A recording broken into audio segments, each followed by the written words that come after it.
We're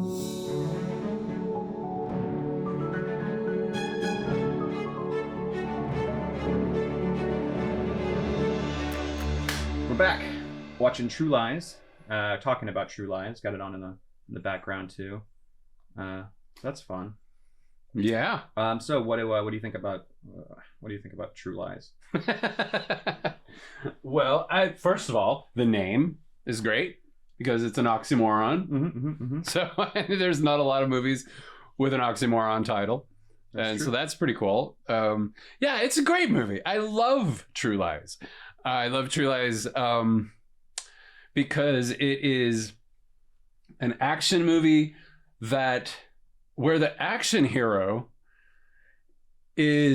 he's great at everything. He's like perfect. He's like the American superego, right? Mm-hmm. He's perfect at his job. He's perfect at everything except for he's a terrible husband and he's a terrible father. Right.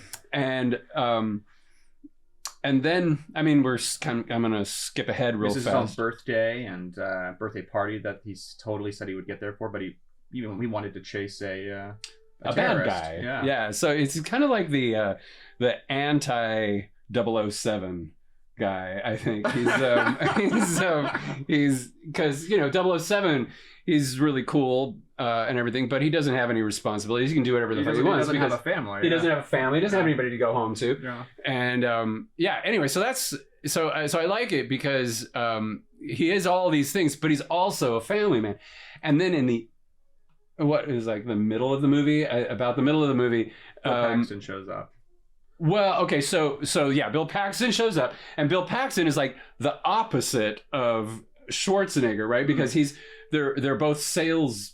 Doesn't that what Schwarzenegger does? He's like a salesman or something who's really a spy. But the Bill Paxton character is a salesman. He's literally really a salesman who pretends to be a spy. Right. And then so he's hiding from her this part of him that is, and because he's hiding the real part of himself from her, she is looking for that in someone else. And so she finds that in Bill Paxton, but of course that's just fake in Bill Paxton. Right. But it's real. So all he has to do is just be honest with his wife, and he will have everything. He'll be perfect. Yeah. But he's not. He's not being honest with her. And so then, and it gets a little weird because he kind of like orchestrates her to become kind of like a sex worker in a way. Yeah, it's pretty dark and twisted. It gets a little weird there, but she handles that, like the whole interrogation thing. She handles the whole thing really well. No, starts off being and close your eyes. Lie on the bed. No, lie on the bed. Right, and close your eyes. Like so when the voice is like, why the fuck is Harry going to read all this? He's like, just read up, like, because he's getting it ready for him to have on the fucking tape recorder. Right. Like it's just there's I don't know. It's just that's a disturbing scene. But it's really well done. It is, and it's and in the context, I think it works. It's funny. It works in and only in that context. Yeah, but if you take it out, I mean, it is a little bit. Yeah, but he's kind of like a woke actor. Well, actually, no, he's not. He kind of becomes that because there's that point in the movie where she's in the interrogation room and she's all like awkward and everything, and they keep on, and she gets pissed off. That's a great scene, and it is really good, and she's really good. And they're like watching her.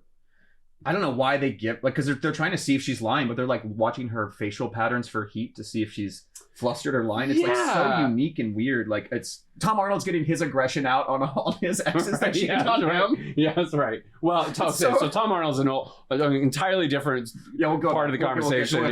He's great, but at that moment, it could have gone the way you might expect it to go, which is where he doesn't have a moment of self-reflection, right? Because action heroes don't usually have that kind of self-reflection, but he does, and then it turns the whole story around. And I think that is an amazing thing about James Cameron as a director, because apparently James Cameron likes people he's I think he's as a director he's better at like making action heroes and making people in his movies well, I mean, it's arguable, I suppose, but more human. They're archetypal, but at least they have something, they're not just simply bland. And his characters he's got the whole family tree worked out really well for how everyone's all connected and interconnected, and he's a really good world builder. Yeah, he is. But and I think that is comes out also in Terminator 2, because in Terminator 1, which I think that was his first movie, wasn't it? Well, Piranha 2, he was. Oh my God, he did Piranha 2, but he got fired from it. Yeah, after 2 days or something like that. It was maybe a little longer, and then but he was doing like so many of the jobs already, and then somebody had quit, so then he took over, and then he was fired because I think the producer, it could be wrong here, but I think the producer wanted to direct it in the end, no matter what, anyways. But he had some obligations to certain like people, like this, like, well, I promised I won't direct it, but then he found a way to where he could direct it.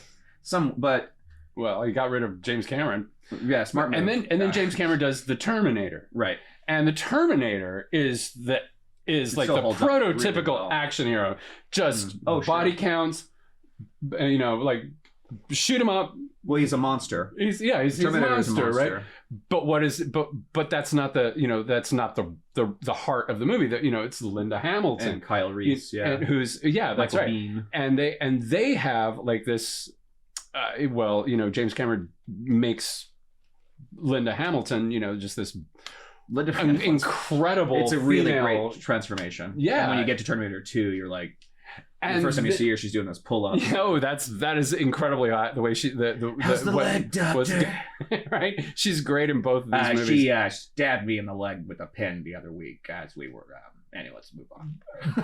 Right, but the Terminator, Arnold Schwarzenegger, comes back, and then suddenly he's a little bit more human. He's more sympathetic. It's a great. That's a great flip. Okay, we flipped Linda, but let's also flip Arnold's Terminator as well. Let's it's a great balance of the coin. And this robot he makes human in a way where and now I now know why you cry. In contrast to like Paul Verhoeven, who does great action movies. Yeah. I mean, I love RoboCop. I love Stormship Troopers is amazing. I love Stormship. But everybody is awful in Verhoeven movies. Oh sure, but he also did one with Arnold as well, a big one, right? Total Recall as well. But and Total Recall again. What do you do in Total Recall? You kill your wife and you kick her and, and you do all kinds of terrible things so that you can have an affair with a Martian. Yeah. The whole thing kind of plays off like an odd video game, it's kind of like a fever dream. Did you like the new one with Colin?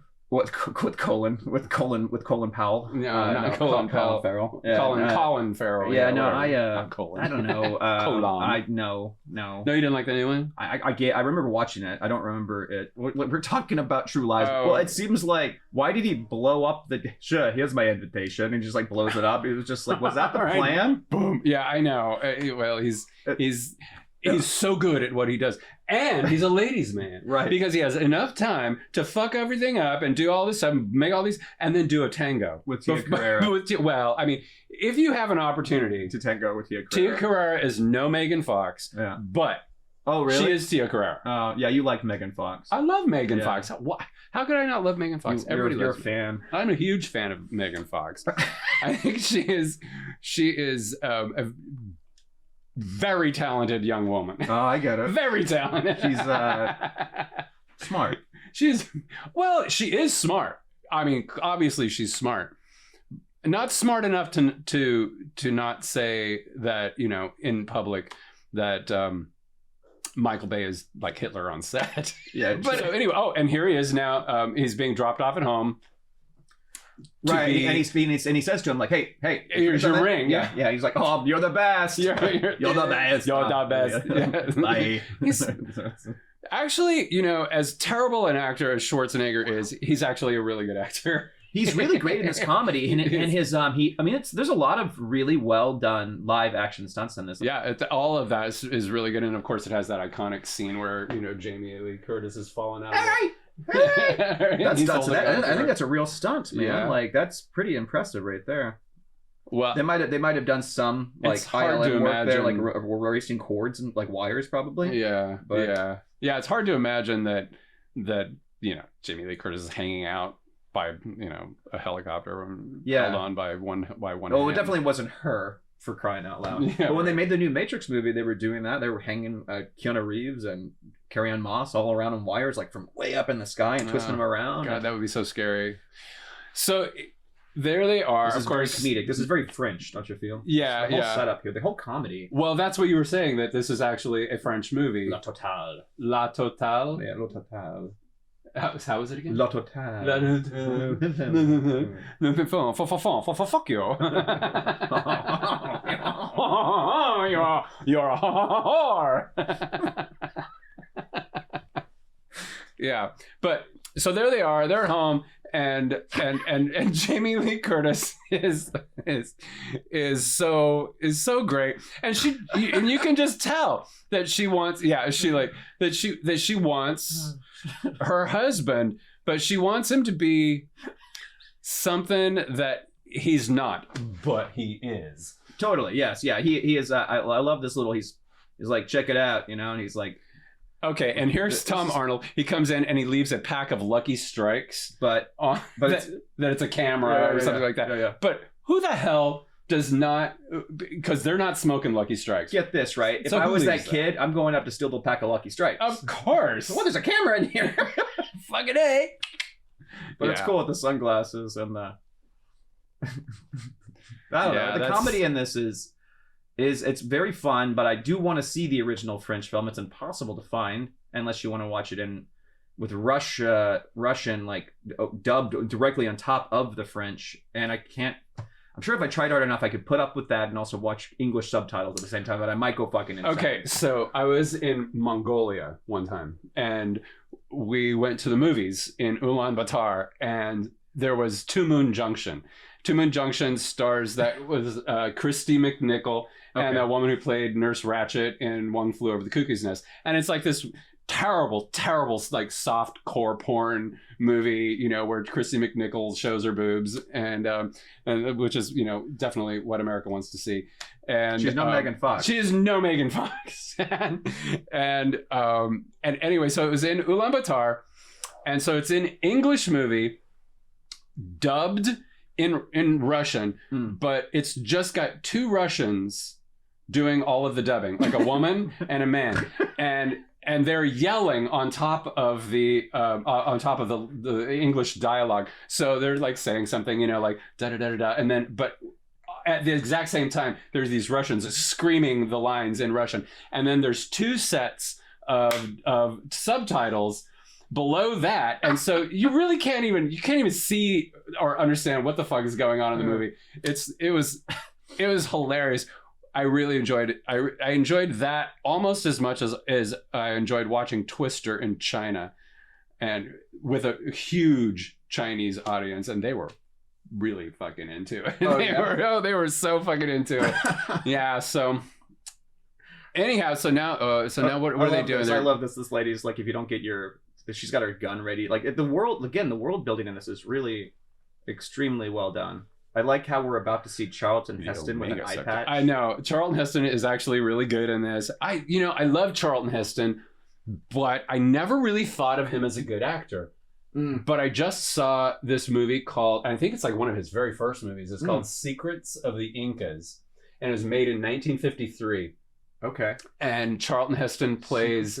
And what's interesting about Secrets of the Incas is because Steven Spielberg got the idea for everything for Indiana Jones from this movie. No doubt. The whole outfit that Charlton Heston wears is what Indy wears, and the whole like tearing up archaeological sites for the treasure, that whole thing happens in Secret of the Incas. Anyway, Secret of the Incas.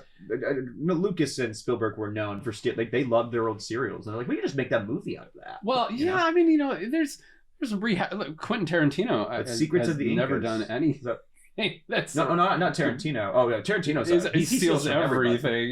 He's probably the first. But he steals it really well. He's like a teacher. He's like, you watch my stuff and you're actually watching everybody's movies, you know, which is fine. It's true, I think, of you know, well, certainly of everything coming out of Hollywood right now. I mean, there's so little that is interesting. Although I did see, I'm a couple of years late to this game, but I saw Sorry to Bother You. Earlier in the week with Lakeith Stanfield.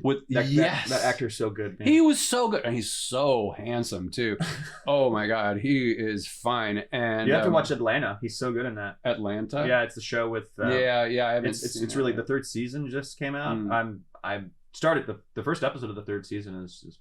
Oof, it's yeah, it's really well done. Yeah, I've never what it's on Hulu. I don't have Hulu. Yeah, it's an FX show. Yeah. Oh, FX. But you saw Sorry to Bother You? Oh yeah, I thought it was I've been wanting to see it because I loved the trailer. I think David Cross plays the guy. That's his white voice. David Cross. Yeah. Yeah. Is it? Oh, okay. From Mr. Show and that. Armie Hammer plays the bad guy in it, and which is so perfect. Yeah. In the post. Like Cannibal Armie Hammer. Arm and Hammer? Arm and Hammer, yeah. Hammer. Isn't he a part of the Arm and Hammer? Yeah. And his name is Armie Hammer? Yeah. It's a little on the nose. Hit the nail on the head with that one. Yeah, but, you know, yeah, he was unfortunate, you know, beautiful person to be born into an incredibly wealthy family. It's just so likes sad. To eat people. And who likes to eat people? What? What's it? Don't be a judgy. I saw the new Death on the Nile, and because it's Brana playing Perot, you know, Pierrot. All right, you know, it's fun. He definitely changed his mustache in this one. He kind of scaled that back, which is good, I think. But Armie Hammer's in it, but they do not promote him in any of the new material at all. And he's in the movie quite a goddamn bit. They would have promoted him if they could have, like, you know. Yeah, I don't see him being in a lot of movies anymore. Not lately, anyway. Yeah. But he's perfect as the boss, the evil. Oh yeah, corporate that guy. movie. Sorry to Bother You was. I love the art direction in it. It's and the comedy is really fun. I need to watch it again. The ending is so absurd. It's so absurd. They're doing something different. I'm all for it. And they're doing something original, and more power to them. I love $3.2 million budget. And I feel like they did a lot of puppeteering with that, you know, like not animatronics, but I don't think that was a lot of that was necessarily CGI'd. Like I remember seeing some CGI in that film, but I just remember like really enjoying the vibe of it. Yeah, it was great. It was I thought the message was a better version of Get Out. Yeah. I like Get Out. That's a good movie. It was fun. You know, Lakeith, he's the one that actually literally says the phrase "Get Out." No, I didn't realize that was him. Get Out was fun, but it's a little ham-fisted. Whereas Sorry to Bother You is just so smart and so I really love subtle. I loved being in the call center area. I would never want to be in a call center, but I liked being like in suffering with them in there. Right. You know, only some parts were. I mean, it does follow some story tropes, that movie, where he's going to rise to the top and of course betray and become like. Yeah. But I do like how he kind of gets his comeuppance just because he. Well. Nay. Yeah. Well, you know, yeah. So they follow certain tropes, but I think you have to, if you're writing a movie that you want people to go and see, you want to put things in it that people recognize and that they connect with, and they're like, oh yeah, I recognize this as movie storytelling, and and even if it's on a subconscious level. We were talking about that last week with Bride of Frankenstein and the German expressionism that was kind of employed and was beginning to be employed. I mean, James Whale didn't do that first, but you know, all of those shots, all of that shit, they were making up at that time, and they still use it 100 years later. Yeah, you know, and rightly so. That's why I like when people actually make stuff up. I really hate that everyone will go to. There are certain rules that a lot of people abide by, and it's so fun to be just experimental with it, because there are shots that are studied and they go, but in the end it's like, well, how did he? Oh, he made that up on the spot. It's like, so I mean,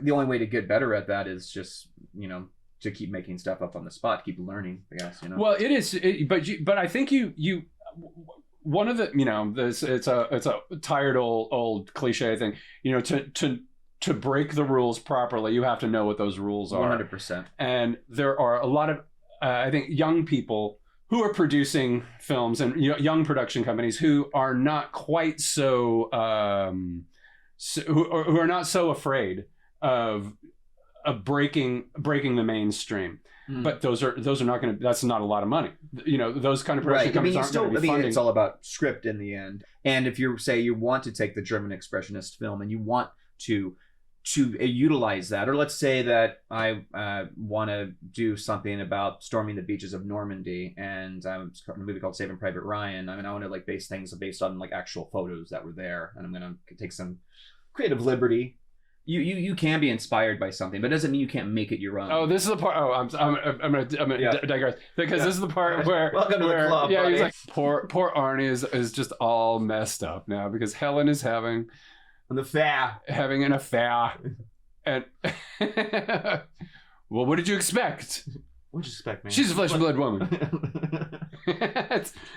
It's great, and it's great because it is pointing out the flaw in the hero right there. It's he's skating around having a moment of self-reflection, and maybe he's not doing everything right, but no, instead he wants to go find out who this man is and kill him. Yeah, which is the typical response that you would expect from the you know, this kind of a character. But I wonder if they ever had the conversation later on. They're like, so we need to talk. Yeah, right. Yeah, everything that just happened. Why not make it into a movie called True Lies? Right.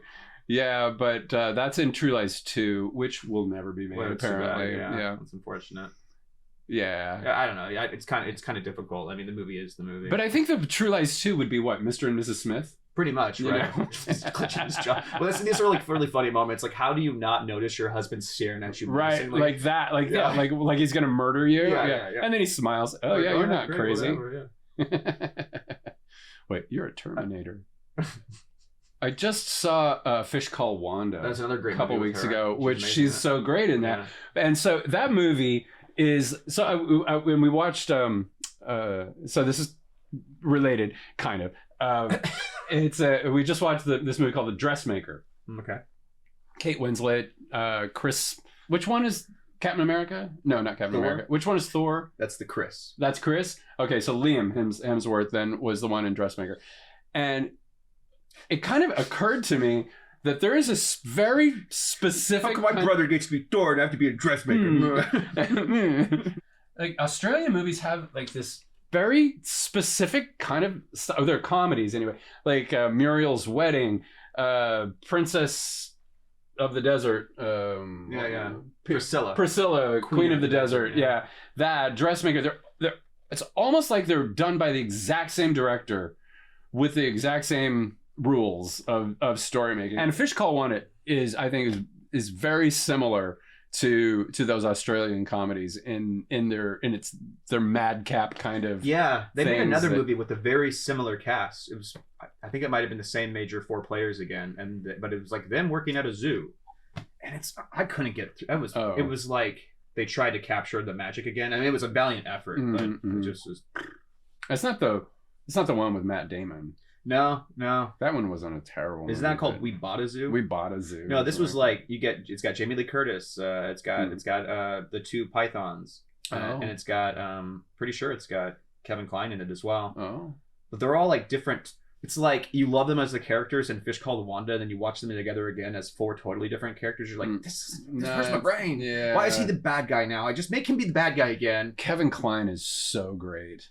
He's amazing. I love. Well, when he won the Oscar, his best part, my favorite part, is when he's like getting he cut somebody off, and the guy honks at him. He goes, "Asshole, asshole!"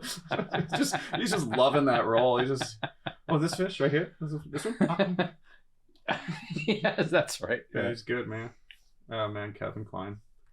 I'm a big fan of the movie. Did he really win an Oscar for that? Yeah, that's what he won his Oscar for. Best really? Part, well, he deserved it. I don't know who he beat out, but I think that was 86. That was the Oscars. Back when I still gave a shit about the Oscars. You mean like memorize. You mean the slap didn't interest you in the Academy Awards? Yeah. I don't know. The Academy Awards lost me when. No, not really. Completely lost me, but I really began to question whether or not these were. It was really fair when maybe that's foolish to think that they're fair anyway, but because they're probably whatever. But that movie Parasite, when it won Best Picture, good movie. Yeah, it's a fine movie. It was a fun movie. I love the enjoyed when the flood happens. It's that was really, really well done. The whole movie, I think, was really well done, and it was a fun twist and everything. But was it the best movie of the year? I forget what it was up against, but that director is amazing. He's a great director. I can't think of his name. I can't think of his name. Trying to make it too off color. Bougie Wang. But anyway, so it's about this whole family that has this, this scam thing going on, and it takes me back. And now this is Korea, South Korea in whenever it was made, like 2019 or whatever year Parasite. Oh yeah. It was just a couple years ago. Yeah. But when I lived there, I had this job where I was writing these little stories for this newspaper, the English language newspaper there called the Korea Herald, and I wrote a little story about somebody who gets caught shoplifting, and the shopkeeper says to this person, "You're a thief. You come from a whole family of thieves." And I submitted my story, and I got called to the carpet. The editor calls me to his office, and I thought, oh, well, either he's going to tell me great job or I'm going to get fired. And neither of those things happened. I didn't get fired, but he goes, yeah, we're not going to run this story because you can't insult a family like that. You can't say your family, we can't put that in the newspaper. Your family is a family of thieves. That's too insulting. Fast forward 20 years and they make the best movie of the year about exactly that. So I think that was for me, that was one of the most interesting things about Parasite was my personal. What is it? Bong Joon-ho. Sure.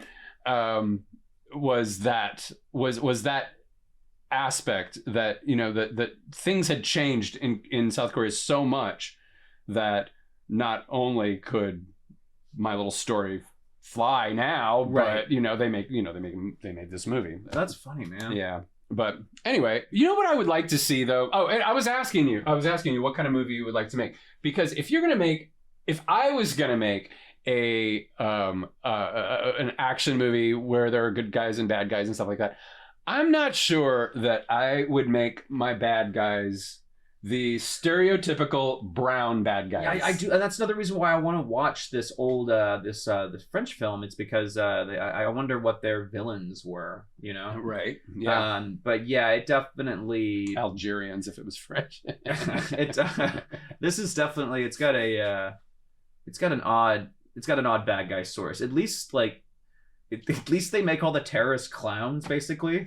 Yeah, well, they're all kind of goofy. It's true. But here's Bill Paxton, the late great Bill Paxton. Oh man, driving his like a '58 Vet. It's so cool.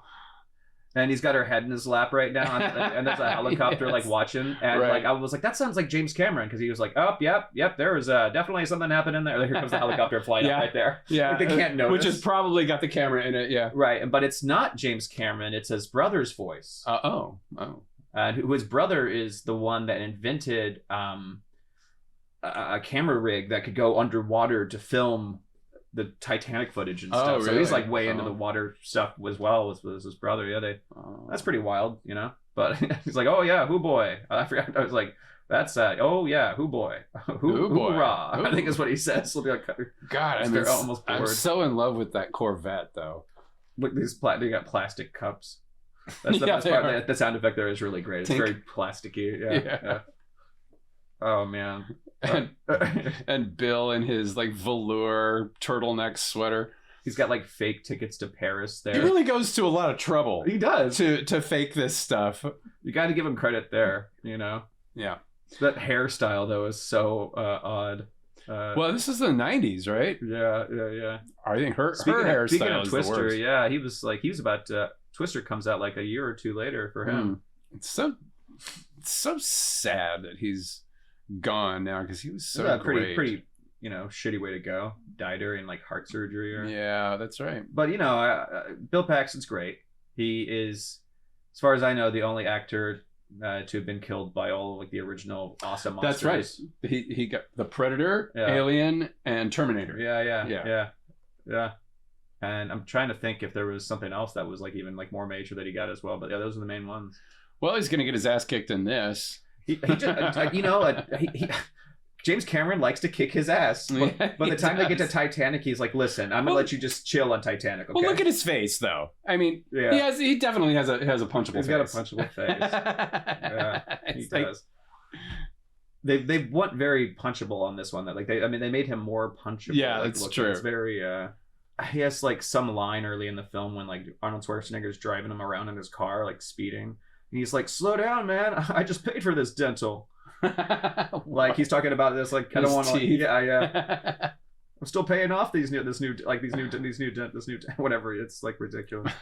He plays scumbag so very well in this, though. I mean, but again, they are as far as heightened characters go. He's quite a.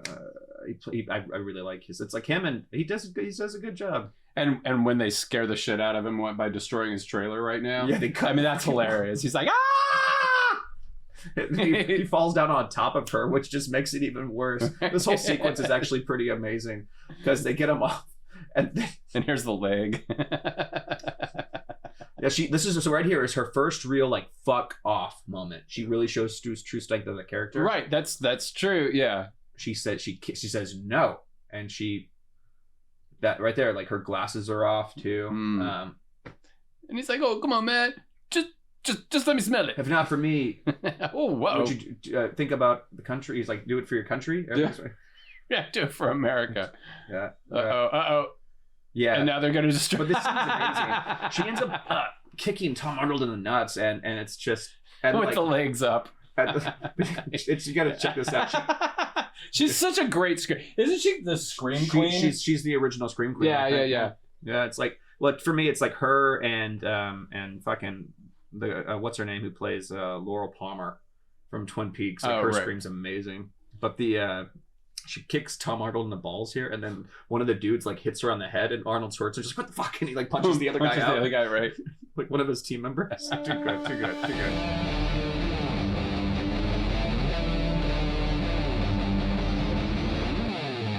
Okay, so if you're gonna make a movie, what is the kind of movie that you want to make? If you were given a budget of $10 million and they said make whatever kind of movie you want to make, what movie are you gonna make? Oh yeah, okay. I'm gonna make something that takes place in like, I would do something close to say a little bit bigger than the span of the size and say Do the Right Thing, you know, like a neighborhood area. Okay. I keep it in like a world that's not too huge, you know.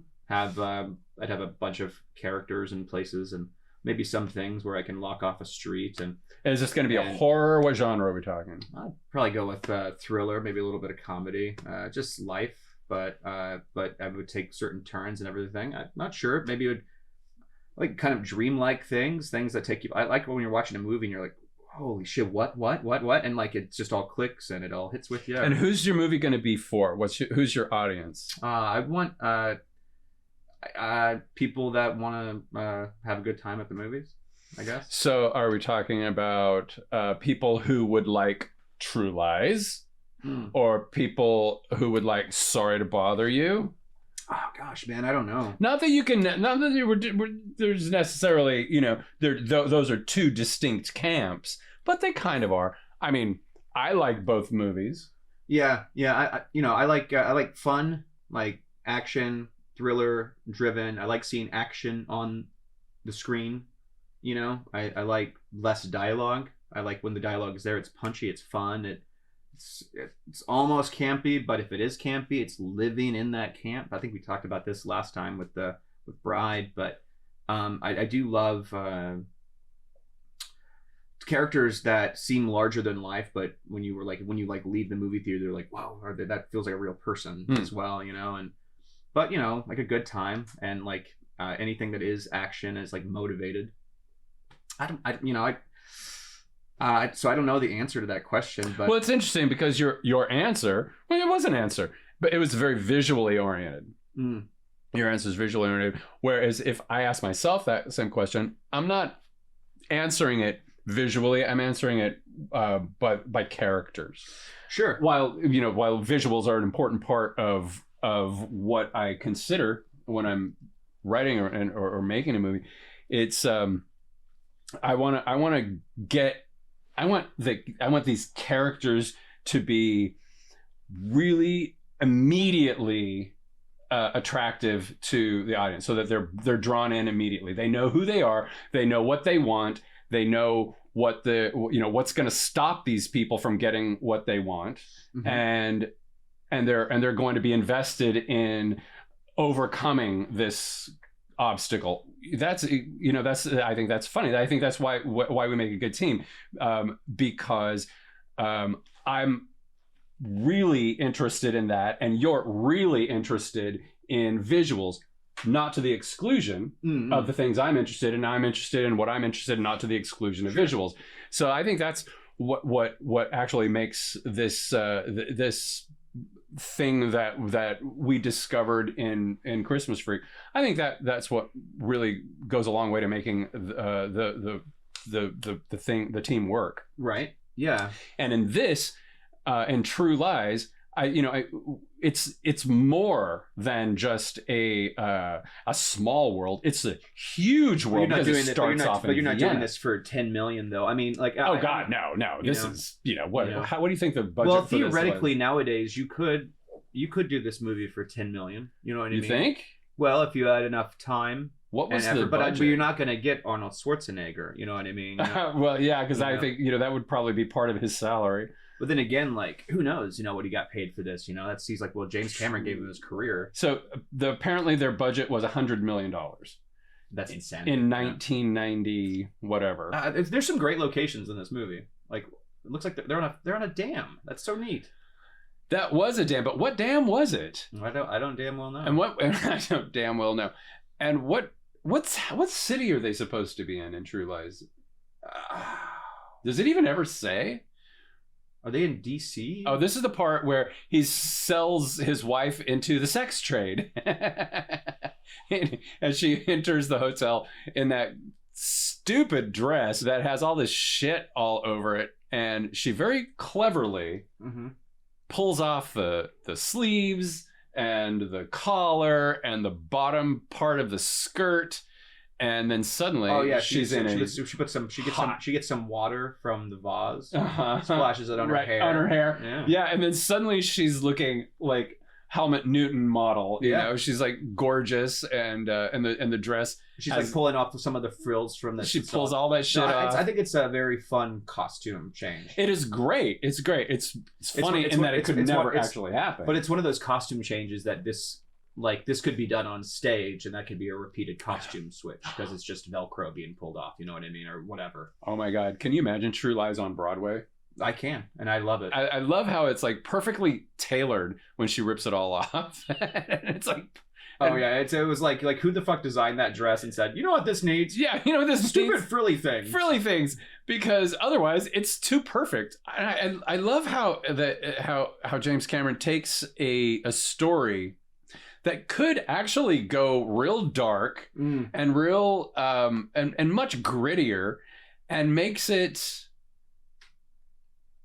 something that you get where the story could go, but it doesn't have to go there. It stays light. It stays fun. Yep.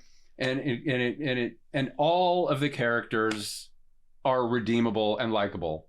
I mean, with the exception of the bad guys, who are unfortunately the brown characters. Stereotypical. We're at war with the Middle East. We might as well just right. Yeah, no. I really like this movie. Did not employ unorthodox casting.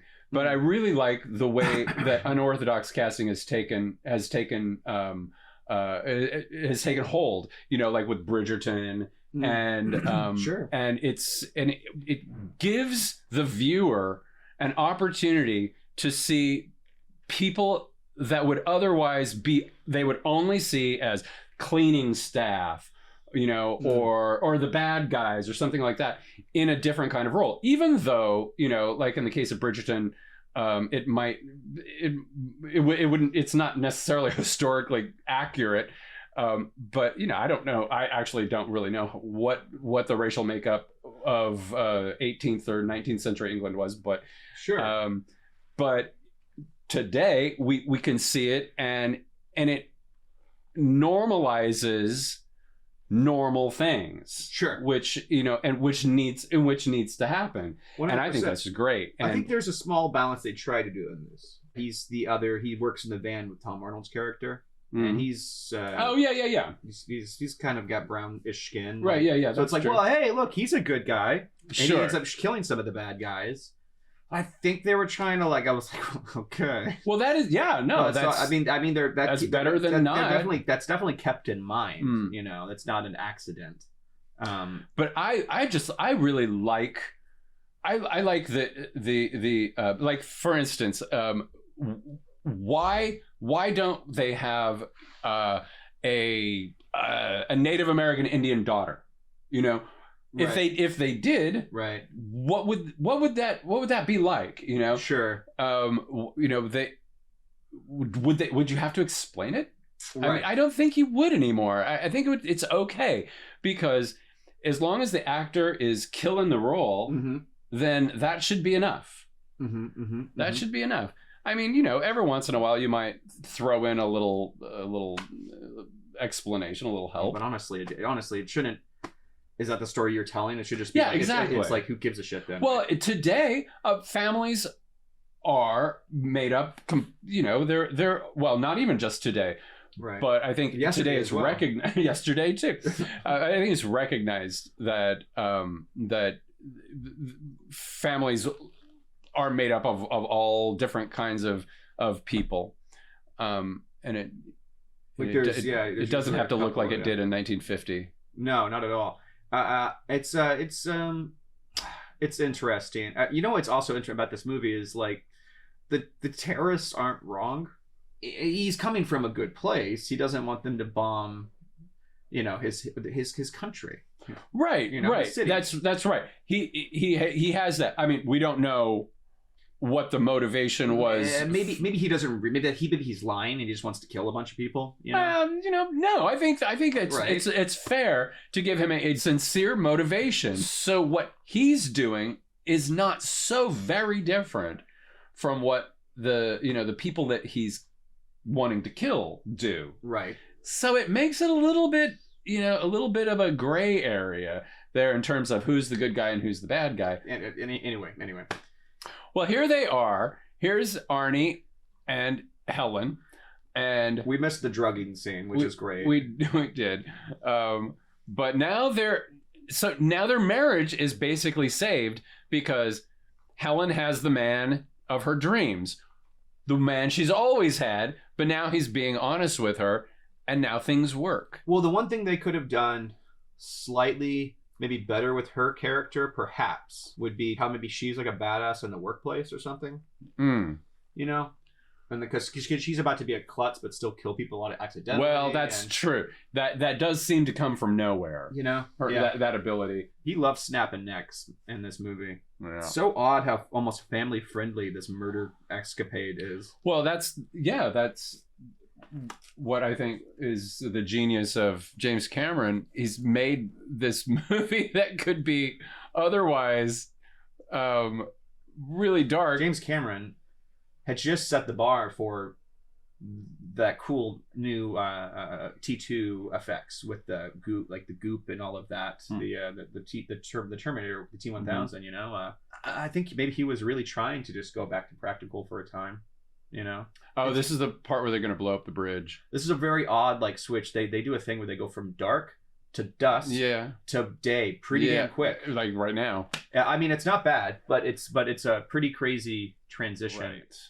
I think it would be so intimidating, I think, to be responsible for $100 million.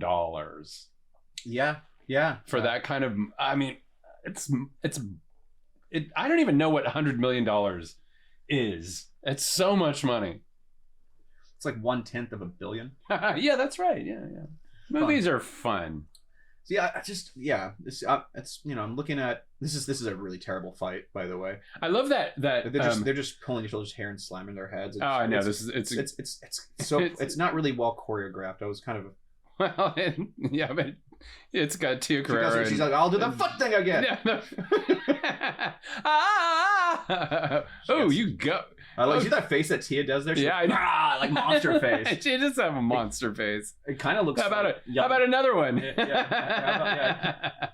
And then she flips the bottle up like Tom Cruise in that bartender movie. This is pretty great right here. This effect when she goes in the car, that's very well done. Yeah, it's got to be kind of scary. So yeah, I'm thinking like James Cameron's just done The Abyss. He's also just done Terminator 2. He's used to fucking with water. He knows his effects. He knows how to implement a lot of this stuff. He's not going underwater in this. It's so odd trying to figure out how they did some of this. I gotta try. I can't imagine how they did blowing up the bridges. This stunt's amazing here with the helicopter too, because this is like this guy. There's a stunt man that's really literally outside of the helicopter. Some of these stunts are quite odd. Yeah, this is great. And again, it's quite Charlie Chaplin, Buster Keaton-esque. I can't hear you. What? The bridge is out. She's like, oh fuck, Harry, the bridge is out. Shit. Hurry! Pick me up. I love this. He's like, oh, Helen, give me a hand. Give me a hand. See, she's got time to stop the car. I mean, hell, I'm not going off there. I'm there we go. Yeah, it's very well done. That's so good. That is so. That's a great shot.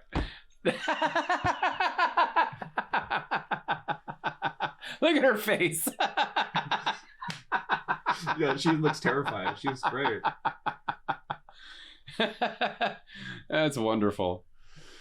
No parking on shoulder. It's very funny. Yeah, see, like this is not digital, you know? This is not a digital effect. No, that looks pretty real. What do you need for this shot? I need 2 fighter jets and 2 helicopters to land simultaneously. That's all. What? That's all. It's like, fuck you, I made aliens. Yeah, right. A couple years ago, like Titanic, you guys are all gonna love me.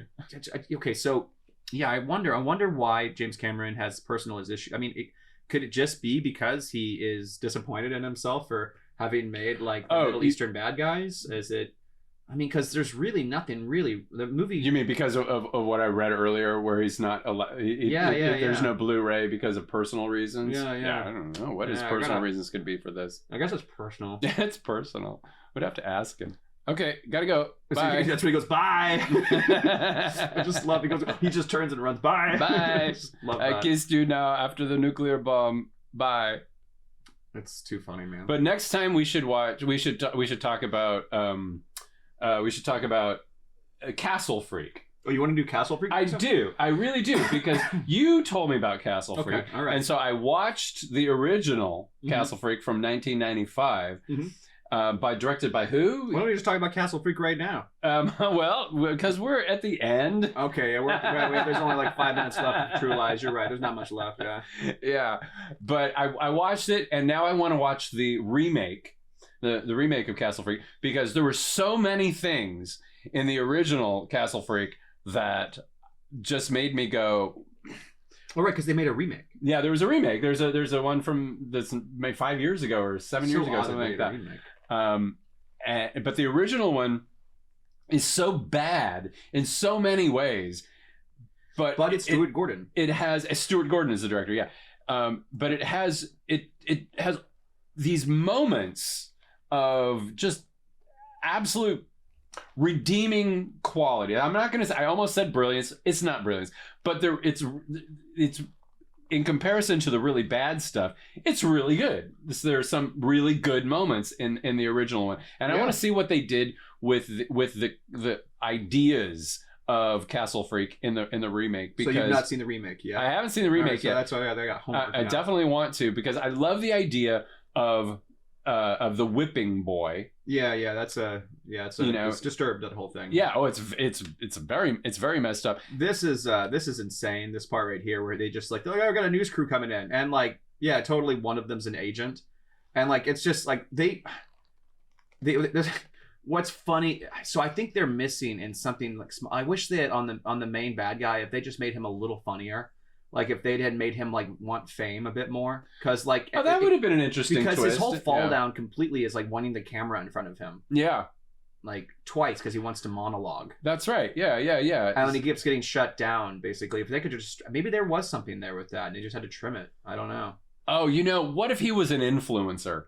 Yeah, that would have been so great. Kind of a thing. Yeah, exactly. But of course, this was before all of that was a thing. Right.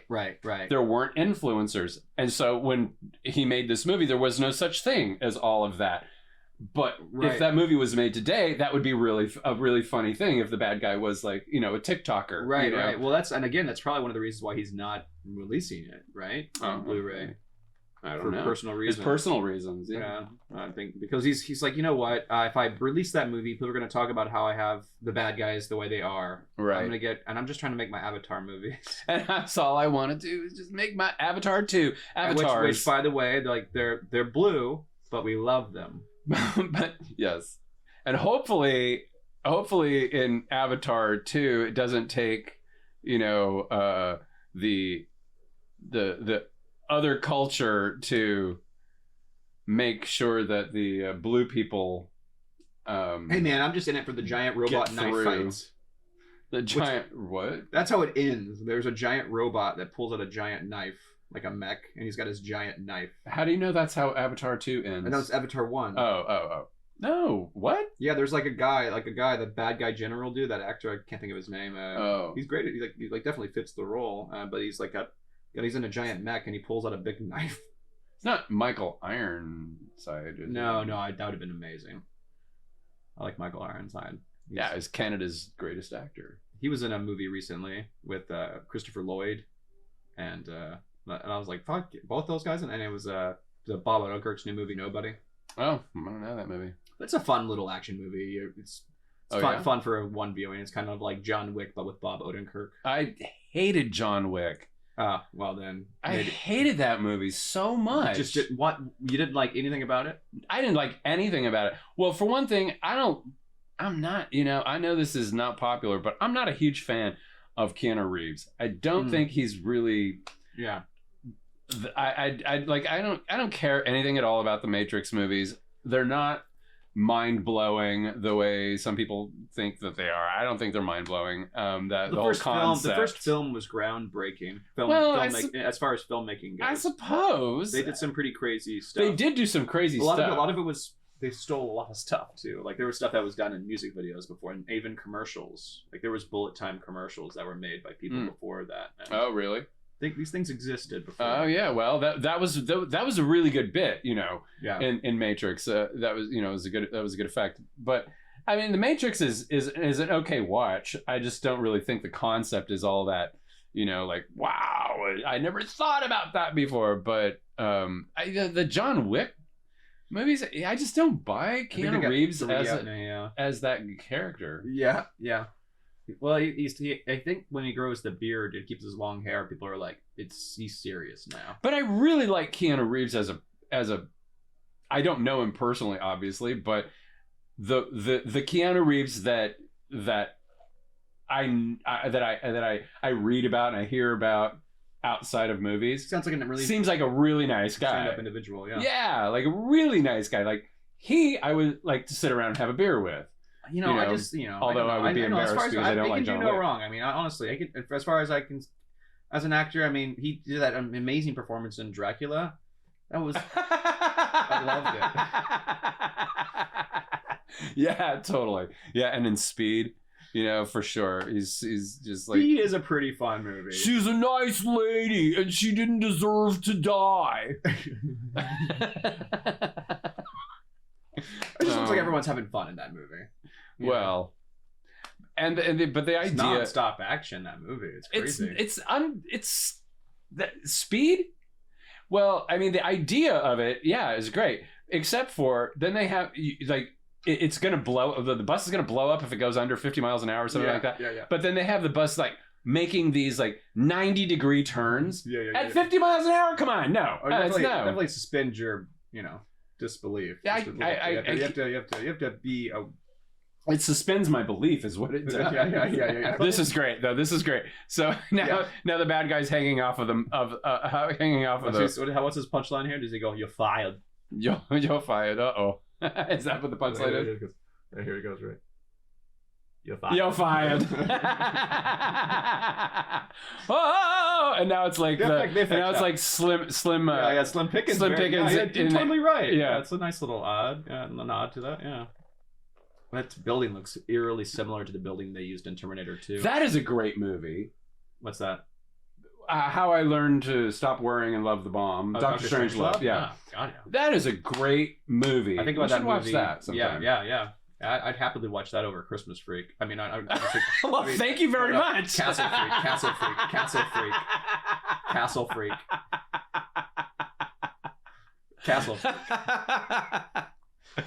It's funny, we talked about two movies with the Freak title, and they both start with C as well. It's odd. Castle Freak. Yeah, that's right. Castle Freak. Oh, the CF. Yeah. Yeah. Oh, brother. So 1 year later, they're back at home at 3509 Milwaukee Lane. Here's the thing.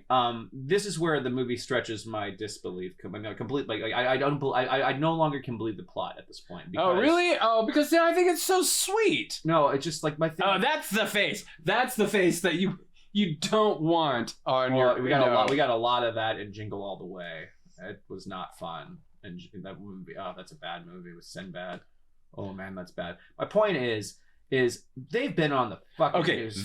That's an look at what they did to their eyes. Her eyes. That is a very 1930s. Very 1930s thing. Yeah. They always used to do that in black and white movies. They literally they had like some weird gobo thing on the lights so that it would just funny shine. I've noticed that. Yeah, that's so odd. Yeah. I'm just saying, like, everyone's seen their faces on the news now. Like, there's no way they're spies anymore. Well, yeah, that's probably. That's why I just don't believe the movie. Oh, okay, I see. They had me. Oh my God, that's Bill Paxton. And he's back, and he's like, listen, I'm a spy. Spy shit. Spy. And if we don't get out of here, anyway, so you never know what could happen. And oh fuck. But again, like they're just like letting the whole world know. Right. Like they're at the party and they just caused a ruckus, and they're like, fuck it, let's do the tango now. It's like. What is? But see, it does leave it open to like it's a fun ending. It is a fun ending, and it's an unbelievable ending that is fine because it's sweet and it makes you feel good, and the whole fucking thing has been pretty difficult to swallow anyway.